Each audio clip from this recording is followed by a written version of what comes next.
Yes, ma'am. Governor, we wanted to ask you about a story that's been of interest to a lot of our viewers, these migrant flights to the Jacksonville area. Your spokesperson told us your office is aware of 78 such flights in recent months. She says state law enforcement has briefed the office about this. Which law enforcement agency is that? And can you provide specifics about these flights, when they landed, who was on board, how many? So here's what happens with these flights. There's no notification to the state of Florida. These are done mostly in the middle of the night, and it's clandestine, and we really have no say into it. So what we're going to do, so I don't know on the top of my head everything, but we could provide. I know when we initially got wind of this, it wasn't through normal channels. It's people in the federal government who are effectively leaking this to us so that we have a heads up on it. I've talked with Mayor Curry. I've talked with my folks. We need to talk to the airport people. We're going to get together and figure out what we can do in the immediate term to protect folks in Florida. And then obviously, as the legislature comes back, I think about it, you have an open border in violation of U.S. law. The president has said that basically they want to even pay reparations to people who came illegally. Just think about that.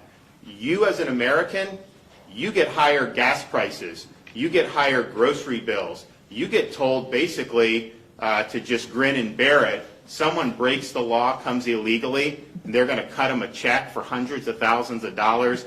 That is just unbelievable. But that's what we're dealing with. So they're not enforcing the law.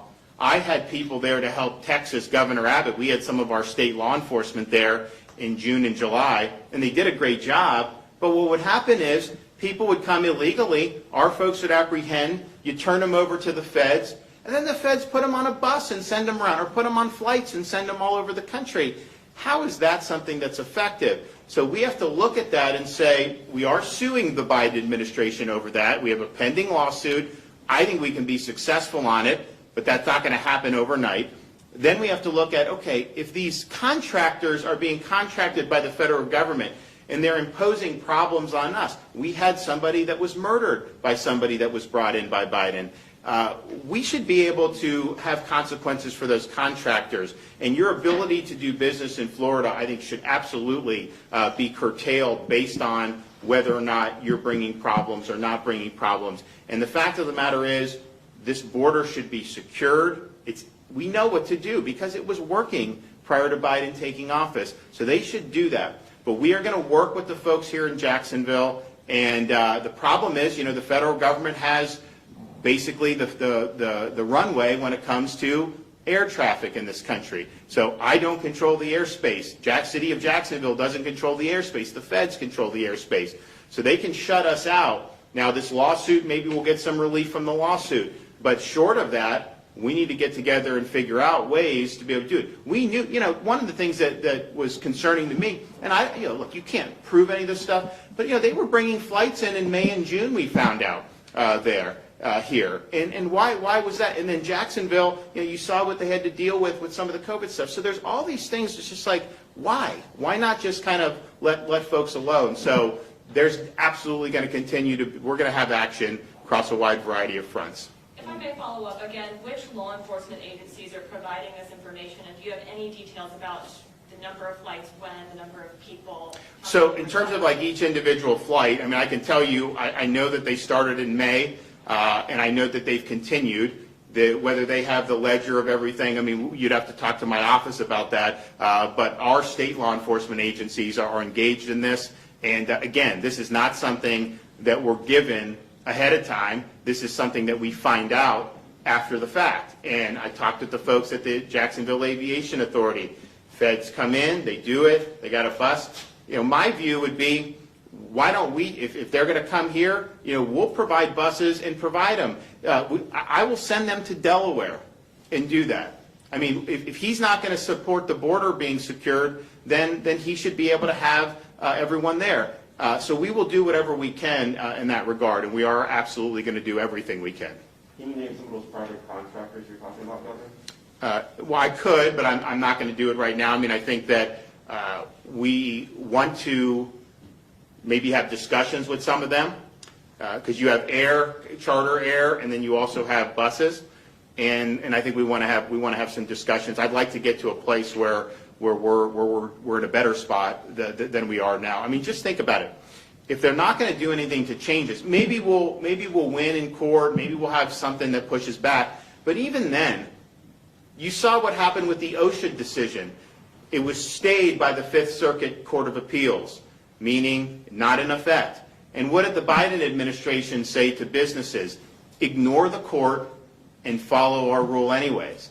And so I think that they basically said, to hell with these court decisions. They're going to do whatever they feel like doing. And so that's something that's problematic, because we can even win in court and they may disregard that. So we're going to do all we can. But there are definitely, I think, from a contractor perspective, we've really got to have a big conversation with some of those and then see what we can do in terms of this. Unfortunately, over the years, and we've looked at different things to do, unfortunately, over the years, federal courts have basically said illegal immigration is something for the federal government. They have the jurisdiction. So when states want to go in and protect themselves, they have not looked kindly on some of those things. And I'm not sure that's the right decision, but clearly, if it's the federal government's responsibility, but then the federal government defaults on that responsibility, then the states still have their hands tied. I don't think both can be true. If it's a federal responsibility, then they have a responsibility to discharge the duties and enforce the law.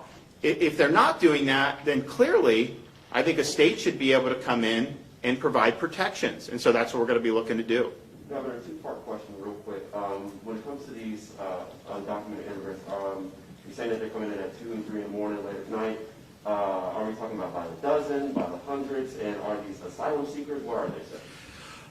Well, I think in the flight that is in question for the individual that posed as a minor, came in, was really in the 20s. I think that flight was one with people that were at least posing as being under 18. So what you do is you have people that are coming to the border, a lot of kind of like 16, 17-year-old males coming. They're treated differently than somebody that was over the age of 18. And so that particular flight was supposed to be, I think, what they call, UACs. And they were on a bus, and I think many of them taken to the Homestead facility down in Southwest Florida. And I know that that's been the case with other ones. Now we're also looking at buses from South Texas, where are those buses taking folks, and buses that are coming in to the state of Florida and certainly in other parts. It's interesting.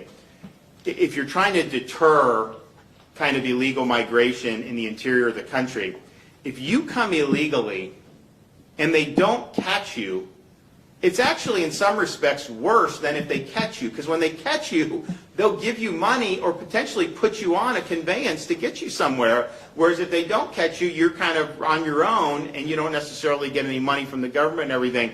Really, really perverse incentives. All right, well, we will be back. I am going to be working. I've talked to the mayor, and so just let people know in Northeast Florida, we are going to work together. And we just want to make sure that our communities are protected. Thank you. All right. Thanks, guys. Appreciate it. Thank you so much. Thank you.